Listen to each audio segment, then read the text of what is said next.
Be cool, Daddy-O. Because hell is a musical, hell is a musical.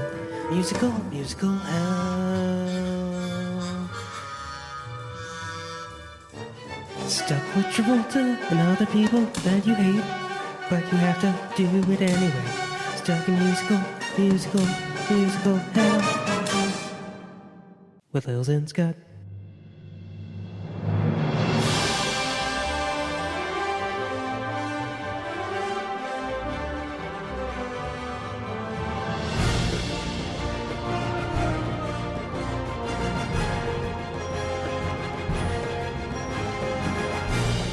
Hello and ho, ho, ho. Welcome to Hell is a Musical, where the road to hell is paved with choreographed and razzmatazz. Choreographed and razzmatazz intentions. I'm Scott. I'm Lilza. And this is our guestless Christmas episode. It's just you and I at the Hell is a Musical studios. For our lone Christmas party, because none of our guests that we had on this year showed up to our invitations. I mean, to be fair, we never sent the invitations. Wait, you were supposed to send them. I thought you were. Really? I thought you were supposed to send them. What? I mean, I saw them just sitting in a pile every single day in our, in our studio that we, of course, have, just sitting on the desk. But I just didn't think anything of it. I just thought, Scott will get to it. Lils, look whose box it's in. Move your Greatest Showman coffee mug. Whose name tag is on that? How dare you? I do not have a Greatest Showman coffee mug. I'm sorry, Grease 2 coffee mug. What are you doing? I will not stand for this. Just move the coffee mug. Whose name is on slander? It's in an inbox, but I don't think we ever put names on them. Damn it. Was this your inbox or was this my inbox? My inbox is purple, and it says Purple Rain on it, spelled R-E-I-G-N. This is a pink inbox, and it says Xanapink. Yeah, that's definitely not mine. We need a producer. Anyways, what did we watch? We watched Jingle Jangle, A Christmas Journey. Sorry. Get it? Because her name is Journey? Yep. Yeah, they're beating us over the head with that. A 2020 American Christmas musical fantasy film directed by David E. Talbert, released on Netflix on November 13th of 2020. Yeah, this isn't a Christmas movie. They mention Christmas 4 times in this movie.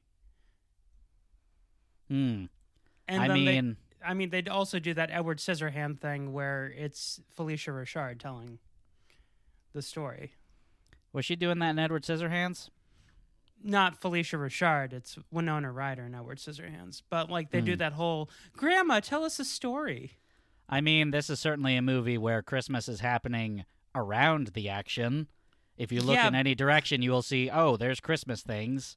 But kind of, we see a few trees, and they mention Christmas at the beginning when the grandson is like, I want to hear The Night Before Christmas, which, I'm sorry, guys, I'm about to do a visual on a podcast medium, but this is the size of The Night Before Christmas. I have about a half an inch. This is Jingle Jangle. Or what was the book called? The Invention of Jeronicus Jangle. I mean, if I had to guess, the kid knew that Jingle Jangle was coming just around the corner and just wanted to nip it in the bud. Can we maybe do this short one so we can all go to bed instead of this essay of yours? You do this every year, Grandma, and we're so dumb that we forget that we're related to Jeronicus Jangle, and for some reason, we ignored the robot that is here dancing in the corner.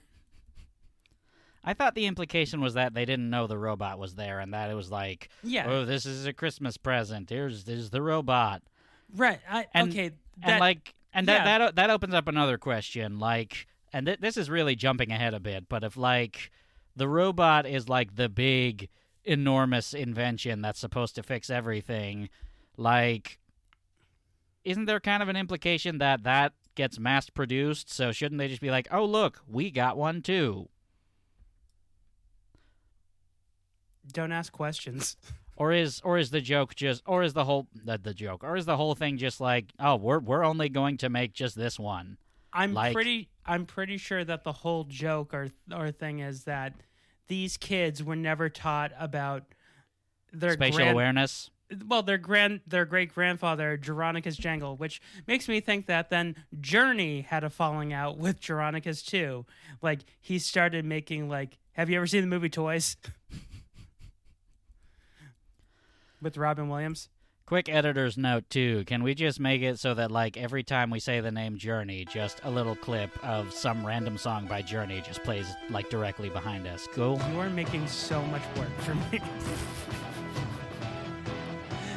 Anyways, like, have you ever seen the movie Toys? Speaking of work for you, I might as well take this opportunity as a disclaimer to announce that we, of course, do not celebrate Christmas here on Hill as a Musical. We, of course, celebrate the safe, secular holiday of wintertime. Yes. With the secular, wonderful elf creature known as Captain Winter, who flies from house to house going, hee hee hee, merry everybody. I'm Edgar Winter. Yes, Captain Winter, Edgar Winter is still our Santa Claus.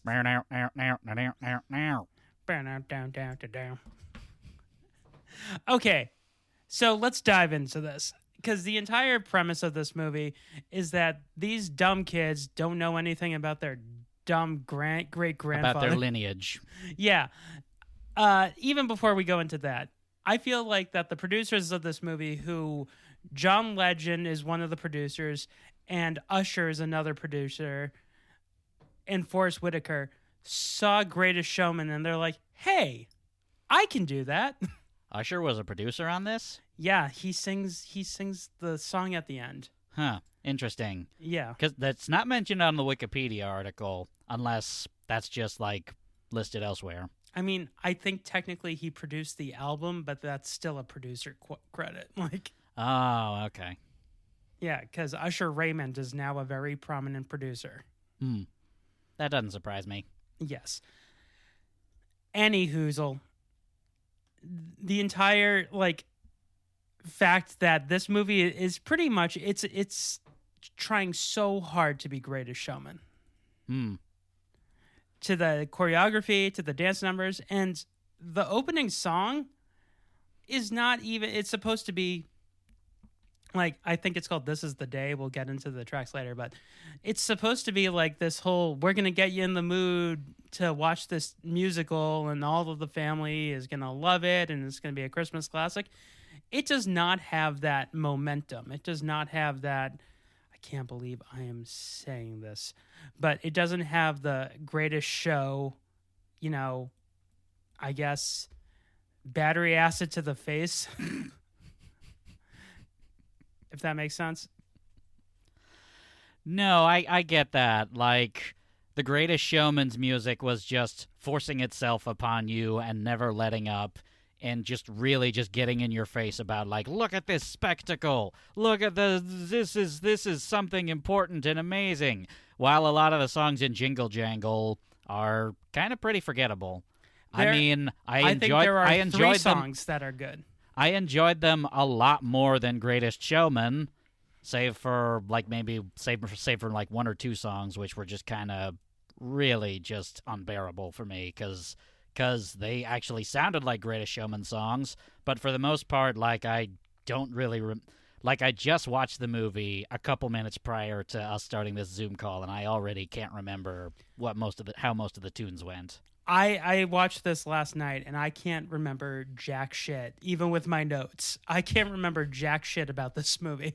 Like, I remember that it's got the great Forrest Whitaker in it, and he is a broken man because his wife dies by carrying a basket of flowers and falls over.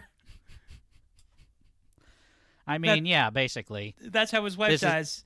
His wife gets the broken heart treatment. Yeah. And then he says to a 12-year-old girl, because, like, they don't age up the animatronic puppet of the daughter, so she still looks like she did when she was 12. He's like, yeah, I'm not going to be a good dad anymore. You should probably go find a new family. And she's like, wait, what? It's my birthday. Happy birthday, by the way. Bye. And you know what happens after that? She doesn't get bought dinner. I was gonna say she does. Yeah. Like this would normally be a part in the film. Like this would normally be a part in the movie where there's like a real sad sort of tearjerker moment. But no, the kid's just like, okay, see ya. I'm gonna go become rich on my own. Like, and then You want to be an absentee dad? Fine, fuck off. the other thing is, let's I'm talk. gonna go live my life. Let's talk about how ridiculous the costumes are in this movie. The costumes. Everyone is dressed like Farnsworth Bentley. Who's Farnsworth Bentley? Farnsworth Bentley was he was basically P. Diddy's valet. He was Peter Diddy. P. Diddy. P. I don't know if Diddy's I like that rapper. P. Diddy. I think I may have glitched on your end on your Zoom. P. Diddy's valet. He was in Outkast. He was in all of the Love Below music video. I'm going to find you a picture of him. But, I mean, if you remember any VMAs in the early 2000s, he was the guy who carried an umbrella and had a pocket square. I mean, I'll give you that like the fashions and the aesthetics of the movie certainly do look goofy from time to time, but at least they were interesting to look at, I would say. And definitely, you know, it was never like uninteresting in my mind. Yeah, I'm about to send you a photo of Farnsworth Bentley. Hold on. I kind of want to show this movie to Seuss now since, you know, she's... Oh, I thought she watched it with you. No. She was too tired, so I just watched it on my own. Like, but since she's so big into, like, you know, costume design and stuff, I'm very curious to see what she would think of this. I mean, some of the costumes are great. I love that young Journey is dressed like Janelle Monáe. I can definitely get behind that. I friggin' love Janelle Monáe. But isn't she dressed exactly like Janelle Monáe? Yeah, right on down to the pompadour. Yeah. It's kind of insane. Okay, for some reason that link didn't. For some reason the link you sent didn't work, so I'm just looking it up on. I'm just looking it up on Google Images, and yeah, he looks like he came directly out of a children's show. Yeah, he looks like everyone in Jingle Jangle. Like he should be on some children's show, just like it's Mr. Dapper. Get ready, kids! It's time for a visit from Mr. Dapper. He hangs out with Mr. Cooper. Yeah, sure. Yeah. And, okay, I could spend the next hour and a half talking about Ricky Martin Puppet and Automaton and how Keegan-Michael Key is dressed like... Not only does he dress like Willy Wonka, but he also dresses like Captain Crunch's deadbeat brother, Callum Crunch. And... there is one other person. He kind of... Oh, what did you say? Sergeant Keegan's Lonely Hearts Club Band. That is exactly word for word what I said. That might be my favorite. But he literally looks like... It's like, hey guys, I'm ready to be in Sergeant Pepper. We were talking, Keegan. We kind of don't do that anymore. That was kind of just a thing. But I got this really cool outfit with the tassels and everything. Yeah, I think we're gonna go in a different direction. We're taking off our shoes now. We're whimsical. We're gonna go to India and fight each other. I thought we already did that. What? Dewey Cox is here. Hey, guys! Hey, what's going on? I don't know about this, you guys. Get out of here, Dewey. We're doing Jingle Jangles. You want no part of this, Dewey. We're doing Jingle Jangles. I wrote a song about an octopus. Oh, and Keegan-Michael Key's face, I don't know if you noticed this, but when he does the full-on mosh pit when he jumps into the crowd of people, the joy on his face when they're spinning him around like he is on a playground with carousel. Oh yeah, I mean, say whatever else you want to about this movie, but you can't deny that Keegan-Michael Key is having the time of his life in here. Yeah, I really wish gets they to- just he did gets a to shot wear of a him big going, to- wee! He gets to wear a big top hat and carry around like a goofy cane and stuff, and wear some incredibly ridiculous, like Pierce Brosnan in the Matador style facial hair. Yeah, he looks basically like have you seen Hugo?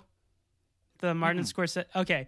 So in that movie Ben Kingsley plays Georges Méliès, the man who invented cinema pretty much, and they recreate all of Georges Méliès is the guy who did A Trip to the Moon, Right. which Billy Corgan and Smashing Pumpkins stole. But he was in his own movies, and there is a shot of one of his movies where he has the same exact beard as Keegan-Michael Key has. He has that Ming the Merciless type of pointy beard. And they never fully explain in this movie how he goes from being, an apprentice to pure evil. Like Ricky Martin, Automaton, is like, hey, you should take that. And he's like, I should.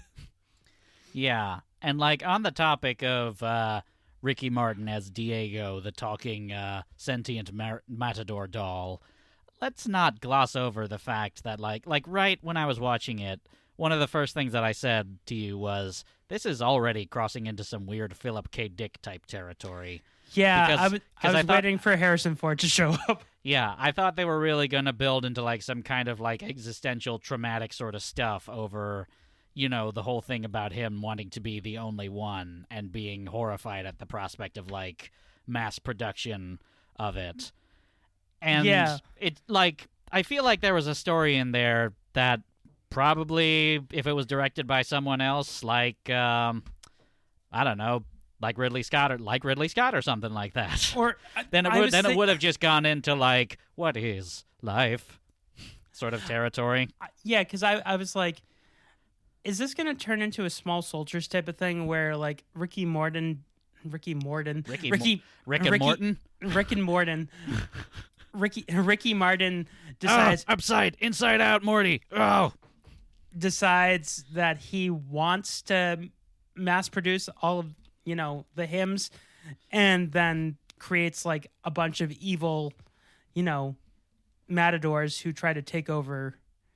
That's what I thought this movie was going to be. And then it's like, no, when you told me to steal this book, you made me like delete that part.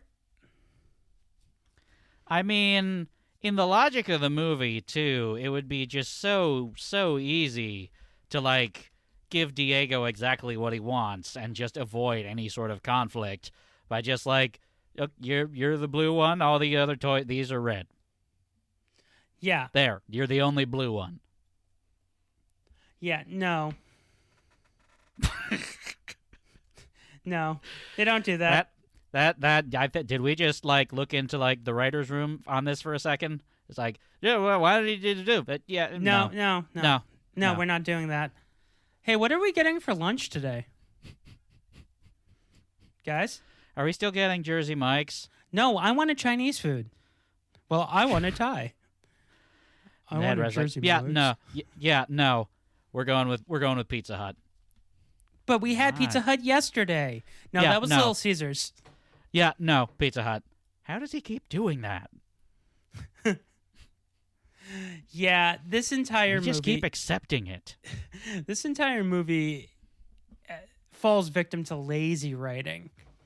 Like, it's Lazy like, and cliche, I would say. yeah, because the Geronicus Jangle. Yeah, we got to talk about his name.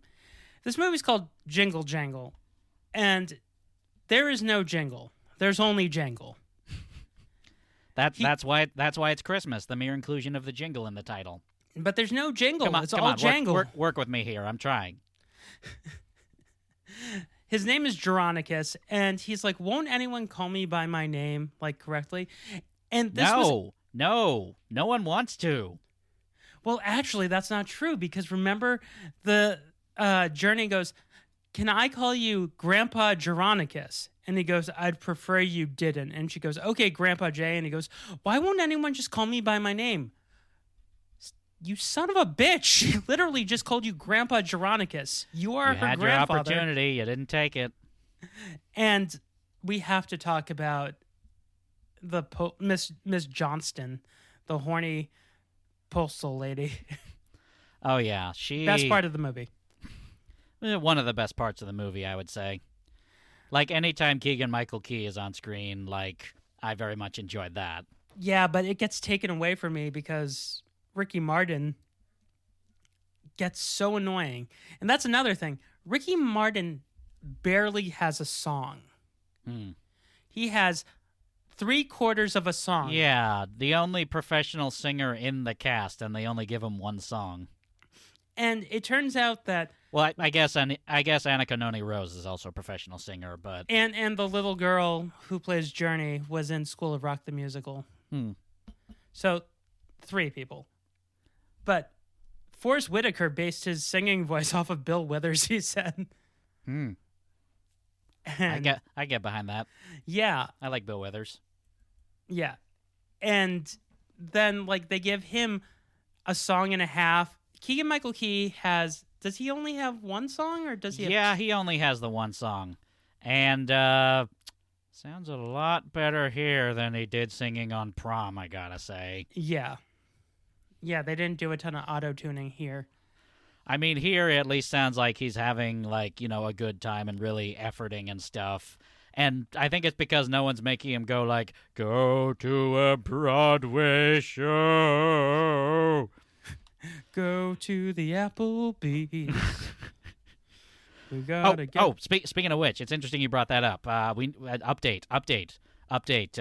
Where do we stand on taking Bernadette Peters to Fuddruckers? We need an update on that. I've given up hope, Lily But Pad. Scott, you need to believe like they do in the movie, I think. Why won't you just let me be an inventor? Before we get off I definitely do want to talk about Ms. Johnston real quick, but before we get off the topic of like both Diego and the movie just really not setting any sort of good example for like good writing or like good pacing or anything like that. I pointed this out when I was watching the movie. But like when Diego just immediately like convinces young Gustafson to just be like, "Yo, we're destined for greatness. We don't deserve this. We don't belong here." You've been alive for like 5 minutes, Diego. Yes, but I am a Deus Ex Machina, damn it. How do you even have any conception of anything? He's got, you know, way too much confidence for, you know, such a crazy automaton. And that's another thing, speaking of, like, I know I said we would get on to Ms. Johnson in a second, but I just remembered this. So, like, the whole crux of the opening number is that, young Geronicus well, actually, maybe I should just save that for tracks, right? I mean, whenever. Since I'm talking about the track itself. Yeah. I mean, young Geronicus is so full of hope. And, like, I don't buy the fact that he gets crushed by his book being taken away.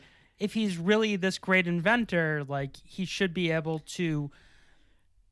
Right. Yeah. And, like, that's actually what I was going to get to, because, like, all it takes is the loss of that one invention to just completely break him.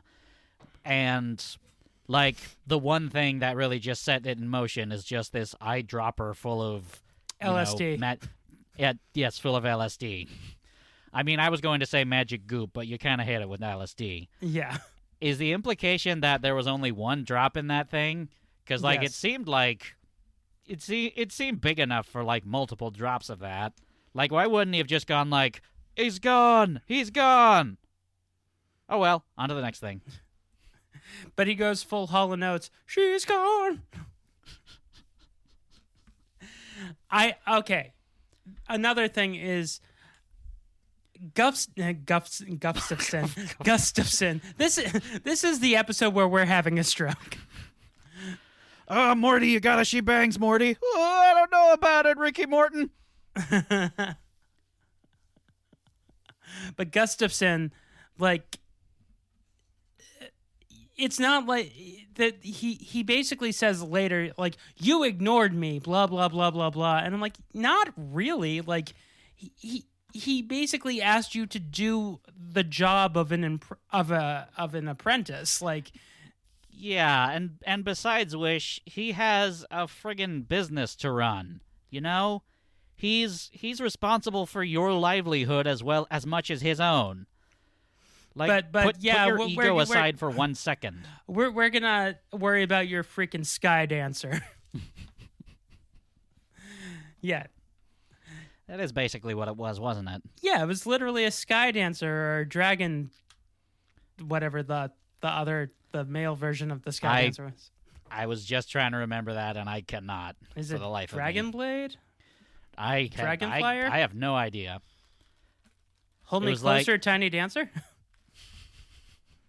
You know, this is just coming to me. I really hope it wasn't literally just dragonflies with a Z, but I have this image in my head of just 90s era, old school young Lils just watching. Oh, what a night! There I was, the 1990s, watching commercials on cartoons. And anyway, and I just remember in my head very vividly just this jingle going, "Dragonflies, flight is might." Oh, what a night. There I was, watching After These Messages. And I couldn't believe it. Man, did I want a flying whatever the fuck they were. Because I wanted to poke someone's eye out. I was looking for a fight. Oh, what a night.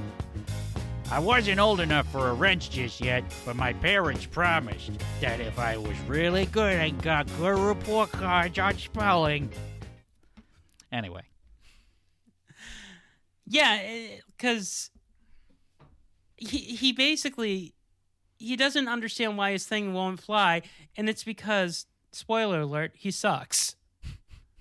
Gustafson, for 28 years, so this is my other question. For 28 years, he can't figure out the one thing that the thing needed.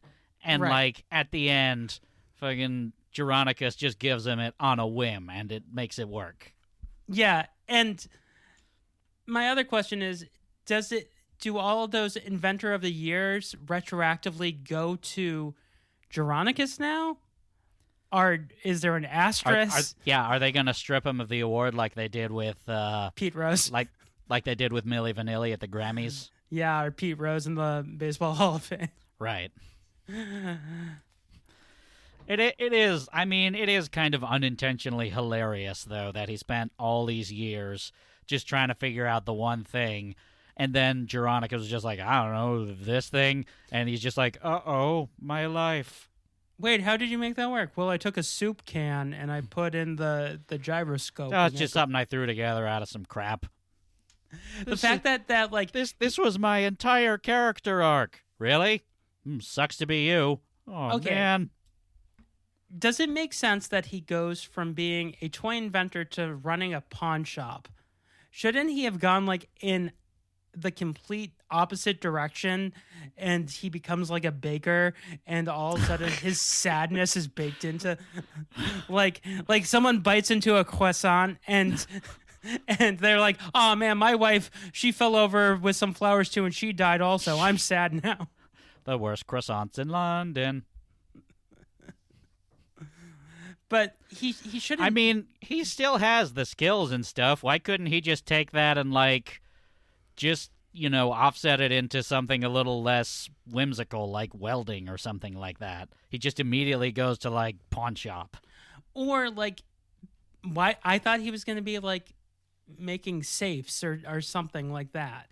Or security equipment. Yeah, Geronicus Jangles unimpenetrable safes. But no, he had to become basically, he's not a dick and he's not, a grieving widower. He's just blah. Pretty much. I feel like there are a couple of moments where they try to establish him as like this meta snarker, especially when our all-time favorite characters in the movie, the three singers, just show up, and he's just like, backup singers. Yeah, Haley pointed out that they're kind of dressed like the three fairies from Sleeping Beauty. Yeah. This only just occurred to me before we started recording, but I would love for them to get into some sort of fight with the barbershop quartet from the Music Man. They're fighting over the three urchins from Little Shop. We wanna date her. No, we do. Doop doop doop doop. Badu. Forrest Whitaker's just off to the side going like, what's happening? I have an Oscar, damn it. There were several times where the look on his face is like, I have an Oscar, guys. Like, why am I here? Yeah, they're like Forrest I Whitaker directed Hope Floats. Forrest Whitaker is a really good actor, yes, of course, beloved and all that, but there are a lot of moments in this movie where his face and general demeanor does not match, the action. Especially, like, the one that stuck out the most to me was at the very end when, like, all this whimsical stuff is happening with everyone just flying around, and Forrest Whitaker Whitaker just sort of looks like he's like, oh, I guess I'm flying now. Yeah. When that happened, Haley goes, I love to laugh. But I'm like, no, he's not Ed Wynn, because he's not like happy that he's flying. Like when the kids are flying, they're like, holy shit, I'm flying. And he's just like standing there and he's like, okay. I guess this is happening now. Yeah, it's literally like they put him in the harness. That's fine, I suppose. They put him in the harness, and he's just like hanging there, and the director's like, Forrest, do something. Like, this is awesome, right? And he's like, no.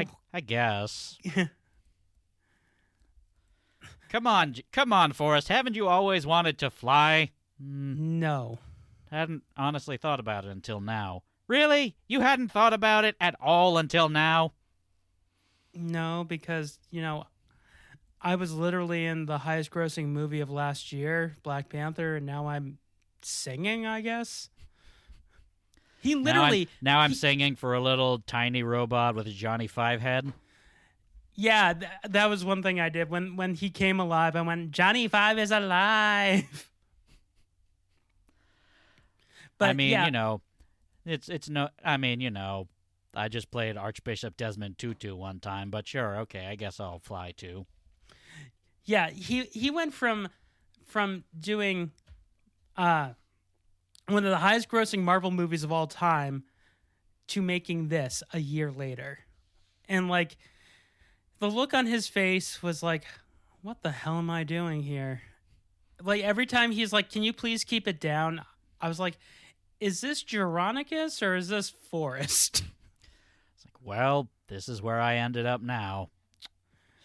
You're probably wondering how I got here. Guess I'll just let it happen. Hope it goes well. This isn't as bad as Battlefield Earth, but like it's up there with like Phenomenon. He just starts naming bad movie experiences. Yeah. I mean, I was nominated for several Oscars, but here I am. All right, I'll put my tap shoes on. Here we go. I guess flying is happening. I would have loved to have... So this is flying, huh? It's all right, I guess. Okay. C plus. We mentioned a few episodes ago the whole... Oh, wait, no. We mentioned on Writer's Bagel Basket the Key and Peele sketch of Andre 3000 and Big Boy. At one point in this movie, Keegan-Michael Key is literally wearing that same exact outfit from that sketch. You know what outfit I'm talking about? No. at the end of the movie where he shows up and he's like, he stole my shit. What was this sketch about Andre 3000 and Big Boy again? Have you ever seen Key and Peele? I have. I don't remember that sketch though. Okay, there is a sketch where Big Boy, played by Jordan Peele, is at a Starbucks, and Andre 3000, Keegan-Michael Key, shows up and orders like the weirdest thing, like leprechaun tears and like a giant goblet. It's a very funny sketch.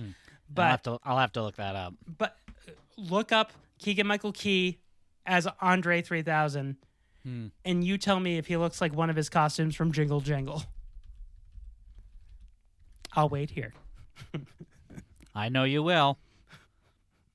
Okay, he does, except for the Robin Hood hat. Except for the Robin Hood hat. I'm talking about the suit. Oh, yeah, the suit, absolutely. Yeah.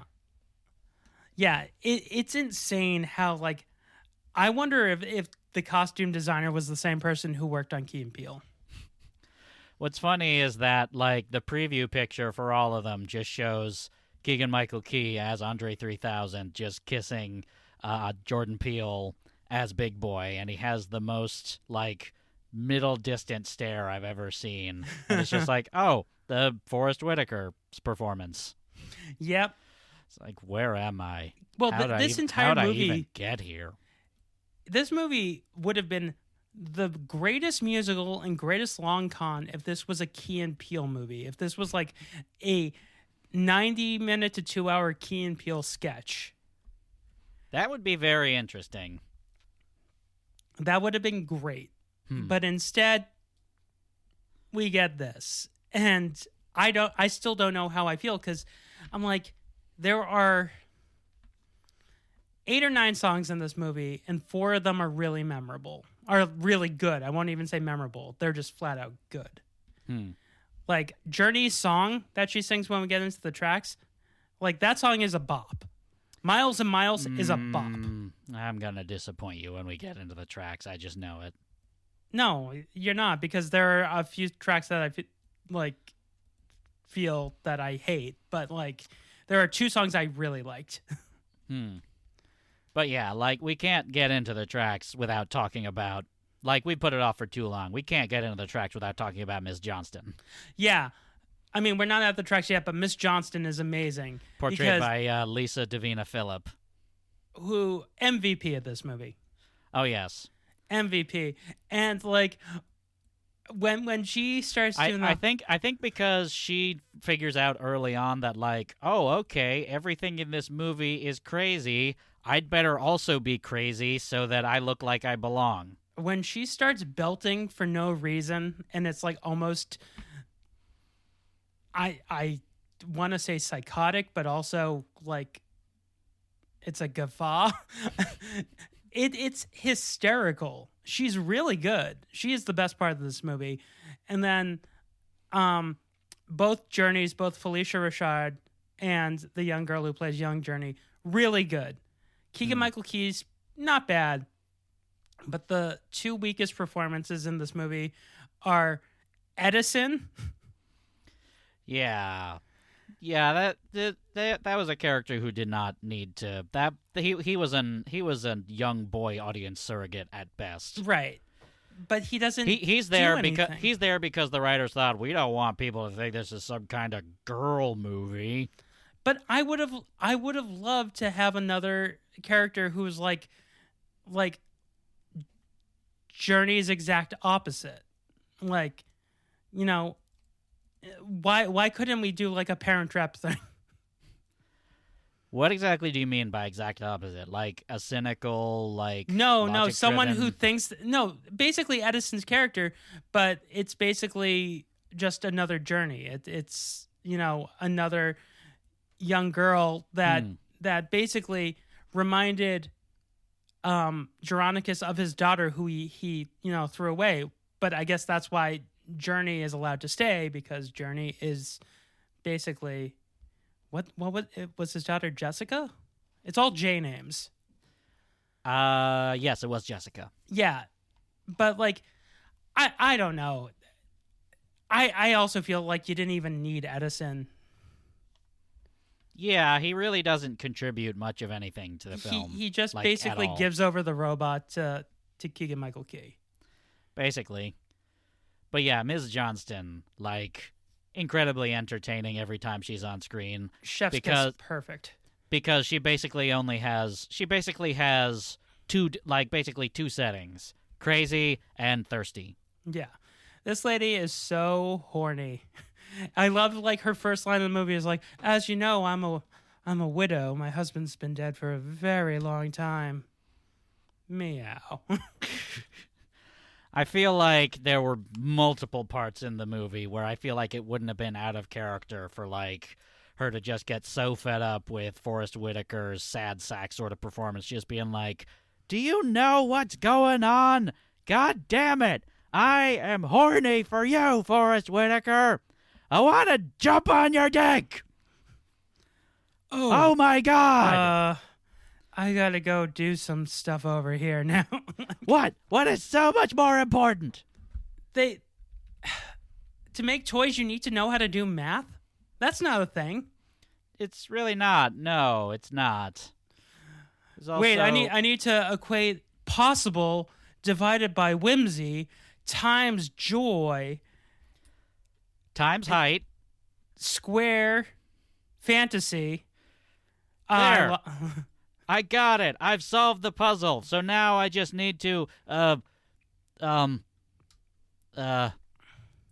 didn't think anything about materials or production or marketing or packaging or anything Hey, like that. Geronicus, could you use that brain maybe to solve, cholera or old-timey diseases that we still have Yeah, now because we don't have penicillin? Yeah, it is Victorian times, or like some alternate universe Victorian times that had a lot more melanin in it.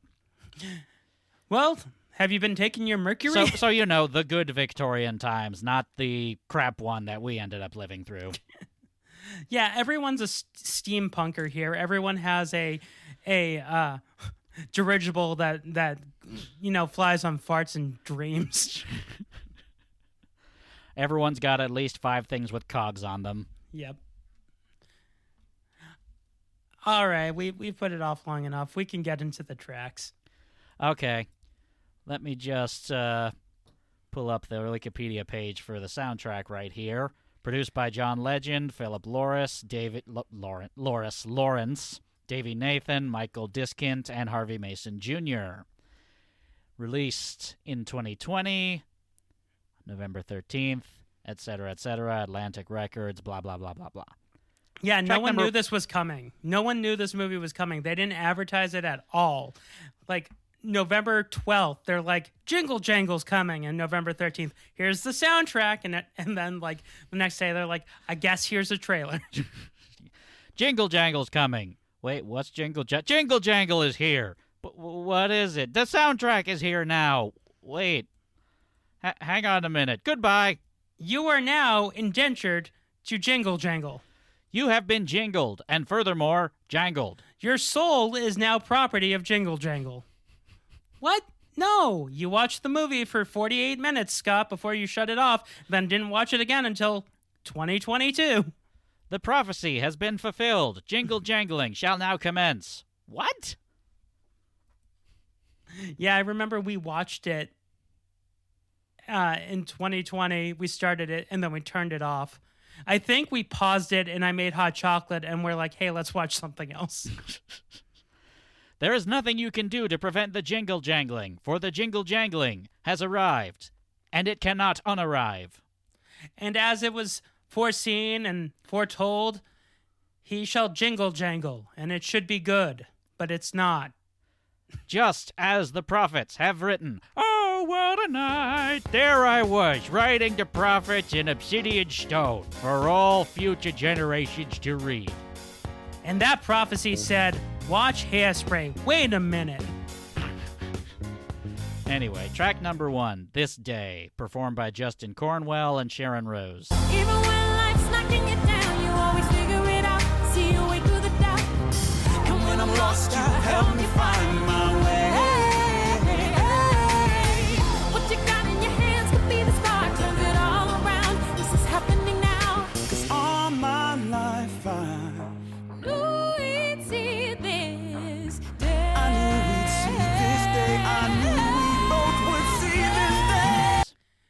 This is the song that is supposed to be the greatest show, like get you excited for the movie, but the instrumentation is not. It's not like, I can't believe I'm saying this.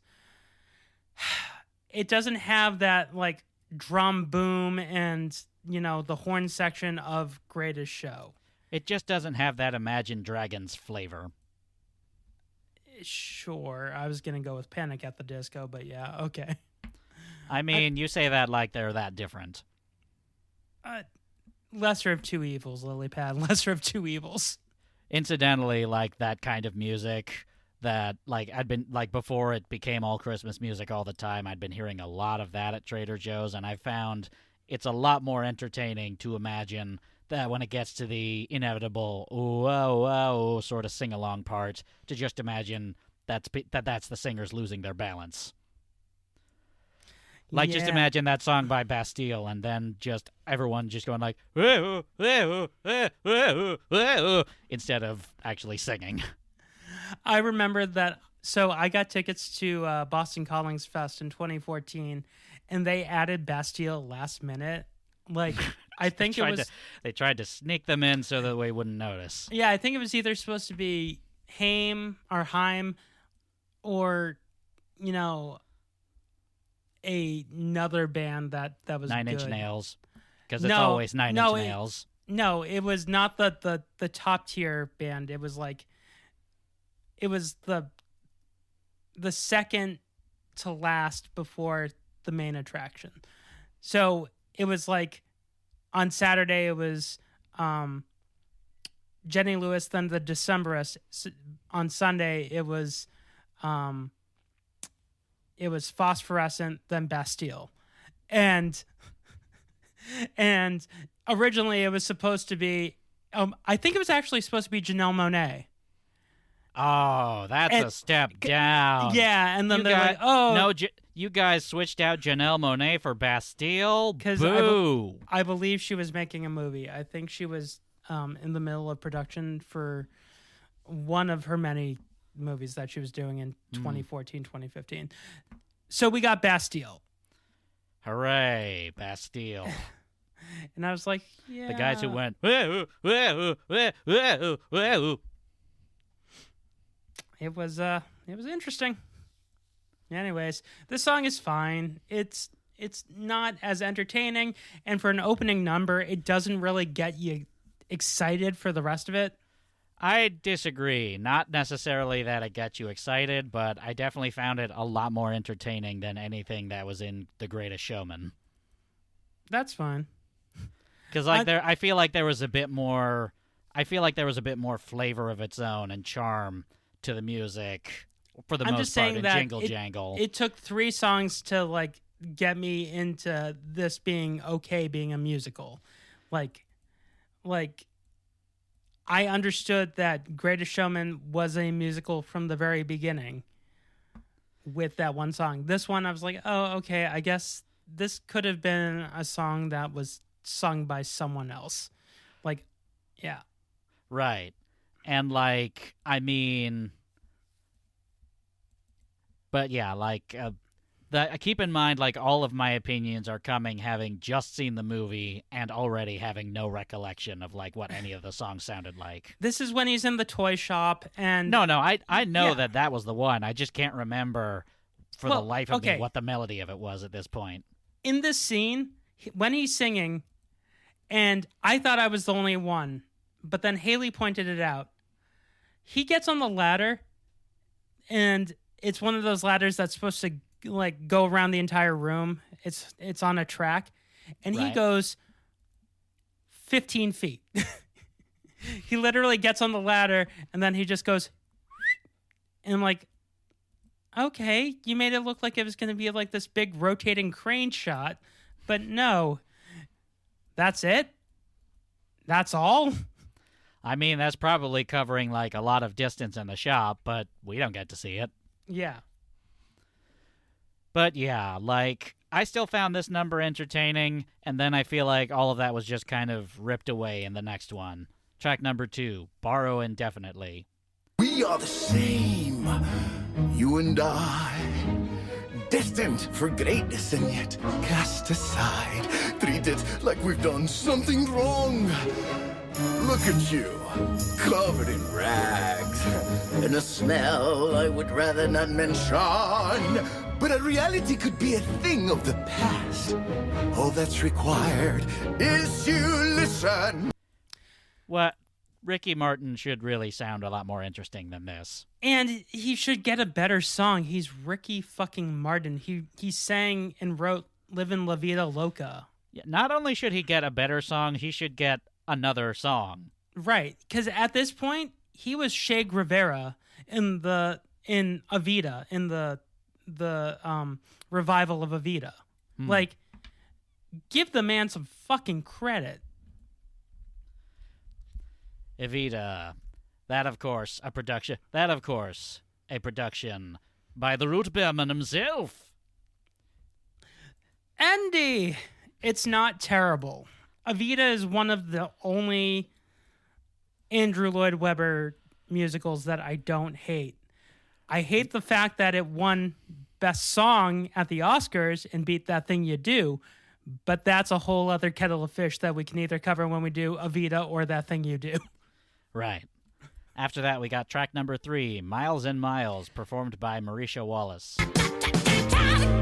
Your heart a jumping, come on, give me something I could get in the oven, serve it up with lots of loving, 'cause the world needs to see you smile. Yes, it does, 'cause your smile shines for miles and miles. Best song in the movie. It's just a song about how she wants to have sex. Pretty much. That was the first. That was the Postwoman song. Yes. Yeah. Yes, and she sings the hell out of it. I mean, yeah, she fucking puts all sorts of effort into it. And I love how he's like, "You're on my tools." And there it is. That's the one with our best. That's the one with our best friends, the 3 random singing guys. Yep. The Tim Meadows trio. And they just show up in time for Forrest Whitaker to go, "What's going on?" I really wish they were the narrators, not I wish they were the storytellers like the urchins were in Little Shop. And instead of the grandma telling her children all that sort of stuff, these are just 3 guys randomly bothering random kids on the street. Now be good or Jingle Jangle will get you. Who are you? You don't know the story of Geronicus Jangle? His wife, she died holding flowers. What? Did you come out of the alley? She walked to the right and then she tumbled down. I was just standing here waiting Want to for hear a song? my coach. Not really. All You're right, gonna here get we a go. song. All right. Take it away. And a 5, 6, 7, 8. Where did you 3 come from? The alley, the sewer, and from out of nowhere, respectively. I came from this Jersey Mike's.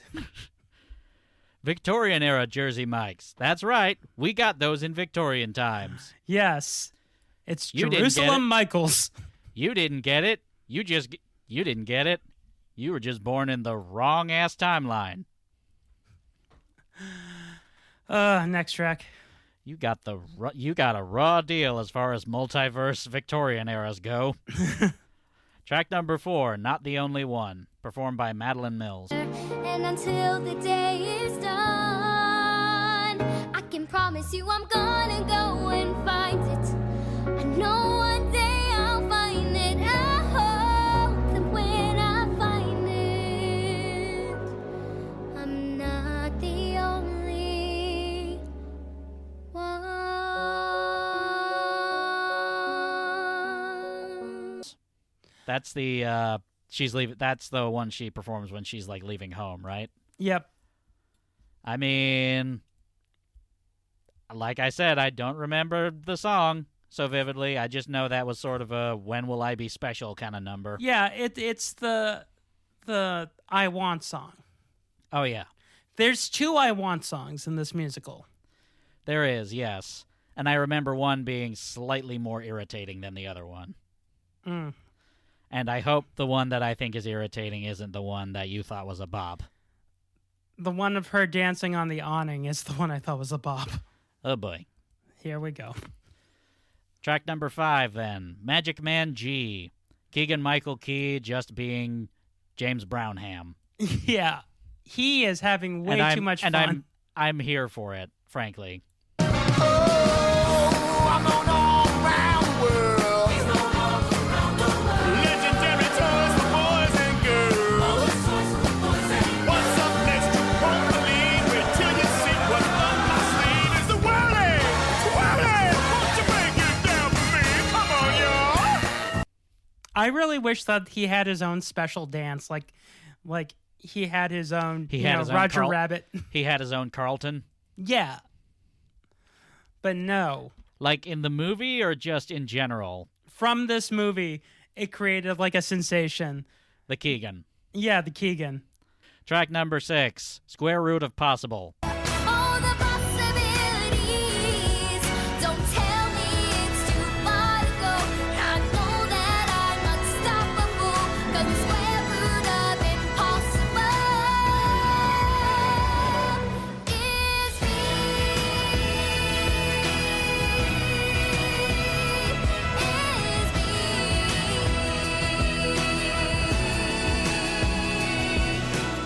This is the song that I loved.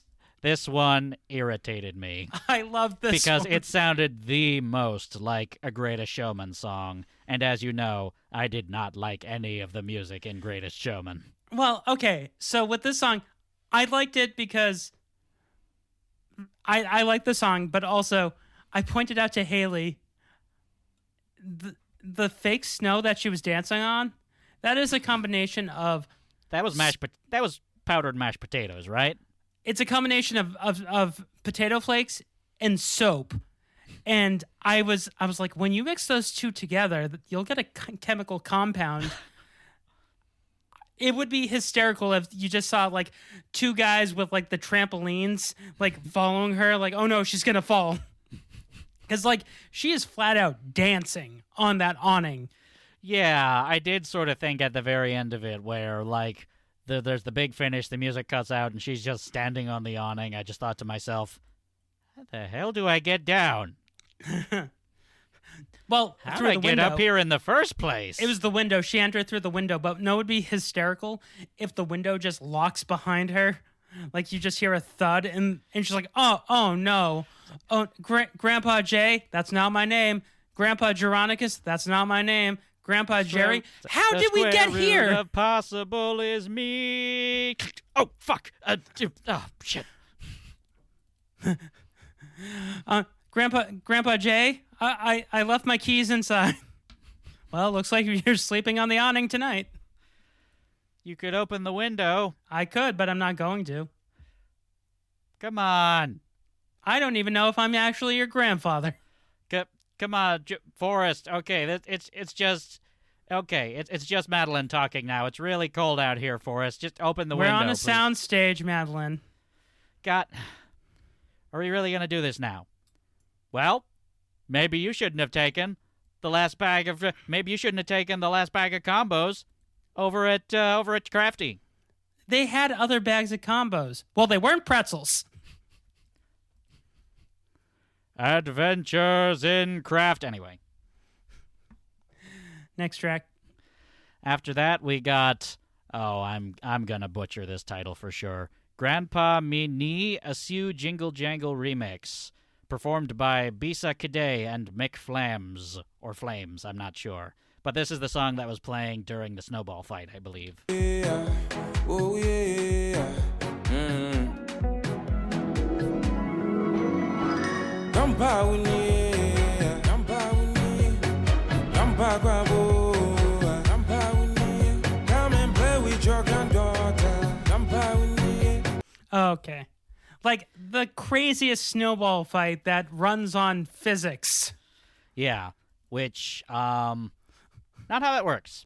Well, Absolutely not. I love when Journey goes, hey, you want to be on my team? I would have loved for Forrest Whitaker to be like, you want to be on my team? Any of you guys have a PhD or a bachelor's? You know, fun math. I can put a rock in mine.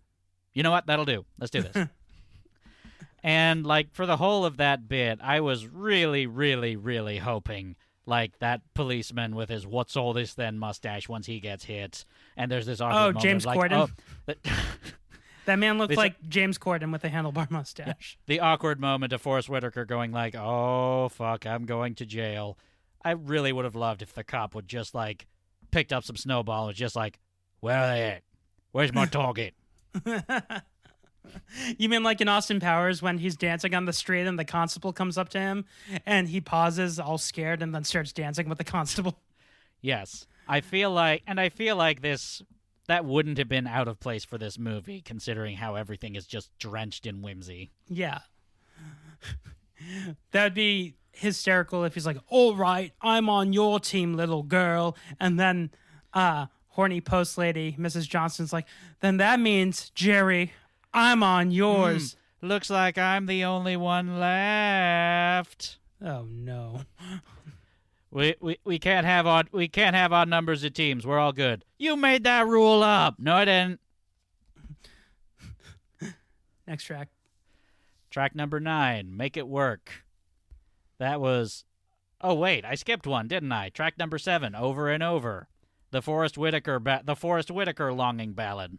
My inventions were born while my girls cheered me on.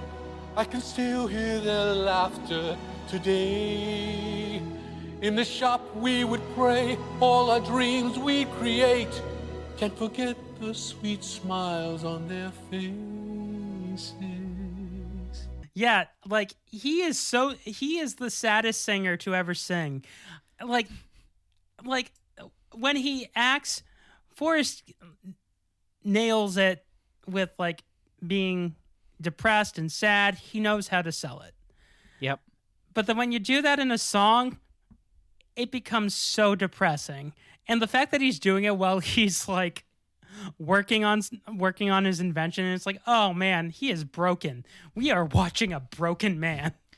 We are watching a broken man just struggling with his demons while he attempts to make a Frabzoop-Zabulus Fragmentagler. I thought it was called the Buddy 3000. I mean, you know this world, this cinematic world. Every single contraption, and they are contraptions, make no mistake. Like, they are the definition of a contraption. Were you waiting for... Don't they all look like they would just be like, it's my Zabzubulus Frabtabulator? That's the toaster, Grandpa. I used my wiles and magical thinking in order to frabulate the Zimzambulator so that it can flabulate at double the speed. I took 2 pieces of bread and I put them between these, fireplace tongs.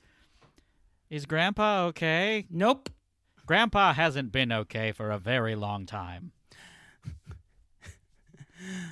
I can make myself okay using my Friptubulator 5 million. Okay. Yes, Grandpa, you can. Oh, pooped him. Question.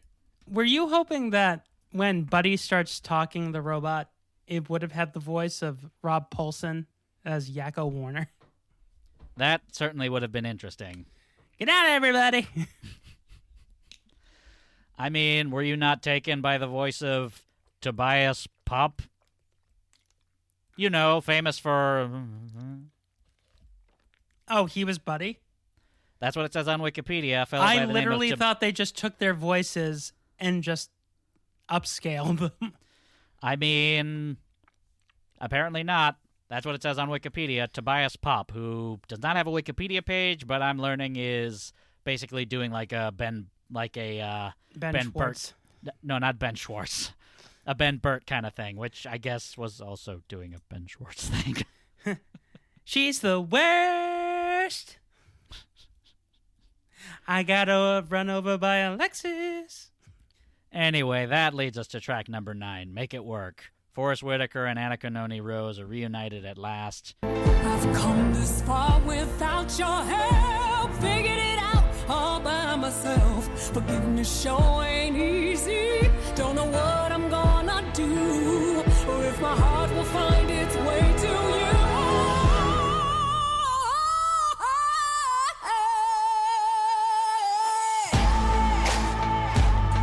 And Yeah, They're- I'm a they're shitty father. but I'm owning it, so it's okay.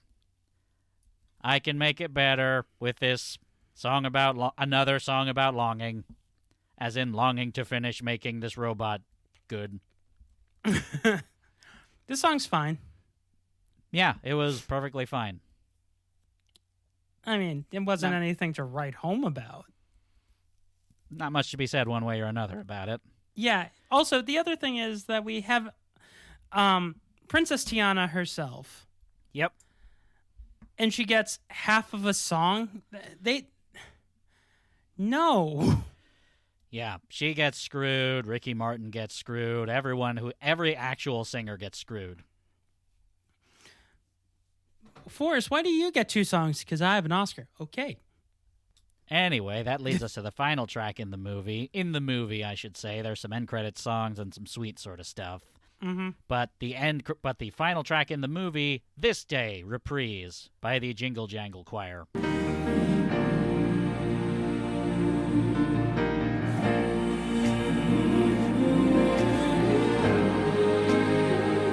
And Usher. Oh yeah, well that's the end credits version. The end Okay. credits version of "This Day." Yeah. It's So- a reprise, and then a reprise of the reprise. Yeah. One thing we didn't talk about is there is literally a Chekhov's gun of invisible ink, and then it comes up at the end with like, first off, how the hell? Why does everyone believe what's his name right away? Gustafson, Keegan Michael Key, like he has literally proven that he has 2 inventions that have broken right away. Right. He has twice made himself a public. He has twice publicly humiliated himself. I was waiting for someone to be like, "Hey, Yeah, Re- sure, whatever, Gus. remember the book that Geronicus Jangle had that was stolen, and no one believed that it was stolen from him? You don't have it by chance, do you?" And here's the other thing I'm just now realizing about the invisible ink. I mean, They stole that ending from Roger Rabbit. well, yeah, sure, of course, but Dear Jessica, how I love thee. Let me count the ways, and the Toons shall inherit Toontown.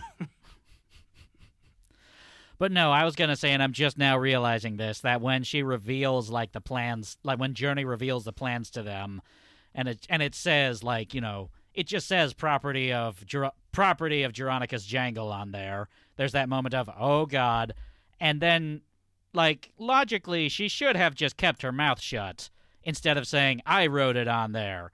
Then like, wouldn't you just believe like, oh wait, you just wrote it on these plans that belong to Gustafson, didn't you? Isn't that more suspicious than just like Well, she did. than she just did, assuming the signature was there from the start? She did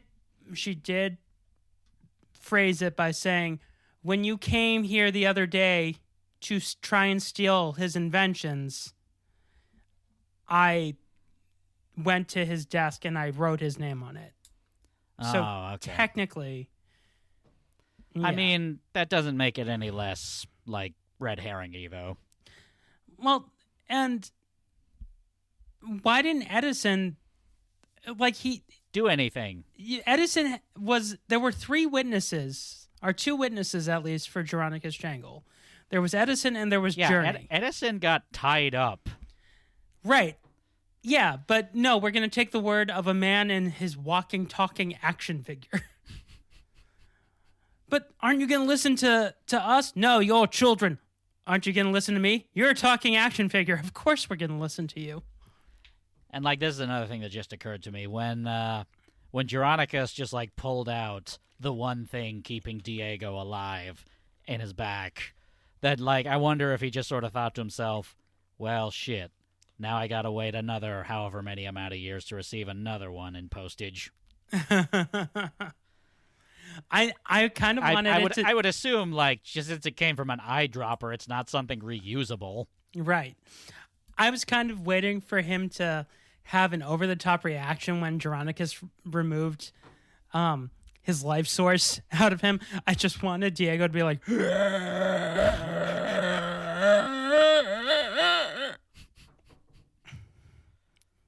upsettingly. Or at the very least, like, give Ricky Martin one last chance to be hammy and just do like a big, prolonged, like, dramatic, like, oh, I die sort of thing.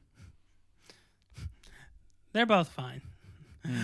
Or just basically have Geronicus take him in his hand and then take his thumb and just smash his head in. You just hear a click.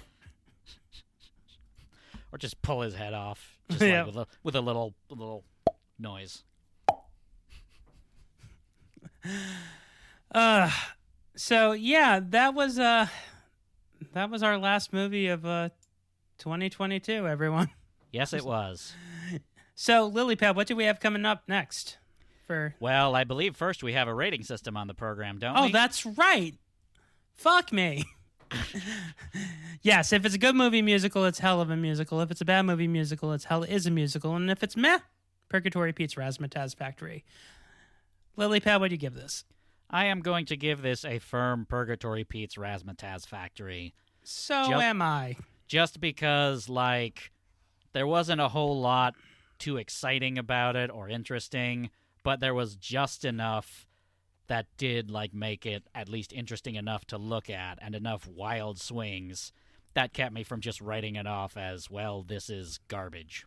Yeah, it's perfectly passable. I call this the movie you show to kids on the last day of school before winter vacation. Right. Because you don't want to teach anything. And Keegan-Michael Key and Lisa Davina Phillip, of course, were fantastic. Yeah. Yep. Yes. But oh, this just occurred to me. We never once said anything about Hugh Bonneville. oh my god, yeah. Hugh Bonneville is in this movie and he's like, I came from the bank and they're not happy. I'm going to kiss you now. I came from the bank and they're not happy. And then at the end of the movie, the bank is so happy. I'm going to give you a smoochy smooch. I wanted Forrest Whitaker to turn and look at the camera and be like, 2 kisses in one day? It must be my birthday. Well, this calls for a celebration. That's him flying. Grandpa Geronicus, we can see the string, and then you just see Hugh Bonneville take scissors. No, you can't. Damn it! I narrated the movie Dope. But yeah, it sounds like we're both firmly in agreement It's fine. that it's perfectly fine, but otherwise not too much to write home about. Yeah, to quote Key and Peele themselves, overall, how was it? You know what I'm talking about? No. Oh, when they're doing the parody of Hell's Kitchen, and he's supposed to be Gordon Ramsay, and he's like, this was magnificent, magnificently bad, that no one will ever get to experience your joy of cooking because you're a terrible cook, is what I would say if this was bad. But you are a god. And then he kills Jordan Peele. And he's like, well, overall, how was it? There are quite a few Key and Peele sketches I haven't seen. I probably need to fix that. Please tell me you've seen the one where it's the Gremlins 2. Haven't seen that one. Oh, my God. Have you seen the Urkel sketch? Oh, I've definitely seen the Urkel sketch. Okay. Yeah, Gremlins 2 is basically the writer's room of Gremlins 2. Joe Dante, who is Keegan-Michael Key, is like, yeah, I mean, we don't really have to, like, reinvent the wheel here. The first one was a classic. And then Jordan Peele shows up as the script doctor, and basically every weird idea he accepts. Female gremlin, vegetable gremlin, like Hulk Hogan. Any but. But what are we doing next? We're going to be doing Matilda. And Not the David Danny DeVito movie. There's going to be a movie musical version. coming out on Christmas Day on Netflix. And it stars Emma Thompson. She seems well. nice. Yeah. You think she'd like us? She'd like you just fine. She'd probably get irritated with me. That's literally some of our comments is like, Lils is great. Scott gets annoying after a while. Really? Yeah. I don't know how I feel about that. It's fine. It's fine. Yeah, it's probably fine. Yeah, Guys, because you're the one that they like. guys, it's fine. Hey, guys, it's fine. Is this like the Guys, Robin Williams? guys. It's not your fault. It's fine. Yeah, it's fine, guys. Don't you do this to me, Lils. Yeah, it's fine. Not you. It's fine, guys. It's totally fine.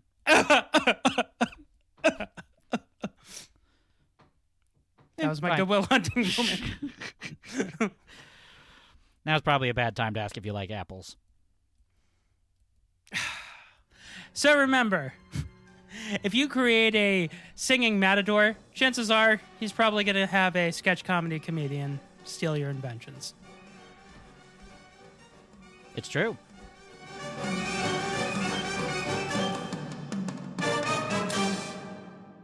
With Lils and Scott. Zero science.